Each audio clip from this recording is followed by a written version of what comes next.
আসসালামু আলাইকুম। আপনারা সবাই ভালো আছেন দোয়া করি, আশা করি আমিও ভালো আছি। দেখেন, গতকালকে আমি এই স্ট্রবেরি চারা তুলানোর যখন চারাটা উঠাই তখনও আমি একটা ভিডিও করছিলাম, আর এই চারা যখন লাগাইছিলাম তখনকারও একটা ভিডিও। এবং এই চারা লাগার সাথে সাথেই সেচ দেওয়া লাগবে। সেচ না দিলে এই চারাটা বাঁচবে না। মানে যদি মাটিতে রস থাকে তাহলে সেচ দেওয়ার কোনো প্রয়োজন হয় না, 2 দিন পরে সেচ দিলে চলবে। আর যদি মাটিতে রস না থাকে চারা লাগানোর পরে সেচ দিতেই হবে, অবশ্যই অবশ্যই আপনারা মনে রাখবেন।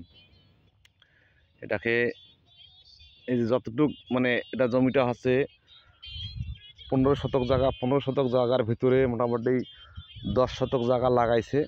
10 শতক জায়গা লাগানোর পরও সেচ দেওয়া হয়েছে, আর এই বাকি অংশটা যে পড়ে আছে এটা লাগানো হয়নি, এটাতে কোনো সেচ দেওয়া হয়নি। মানে যতটুকু চারা তুলছে ততটুকুরই সেচ দেওয়া হয়েছে গাড়ার পরে। এই যে এখনও এটা পড়ে আছে দেখেন।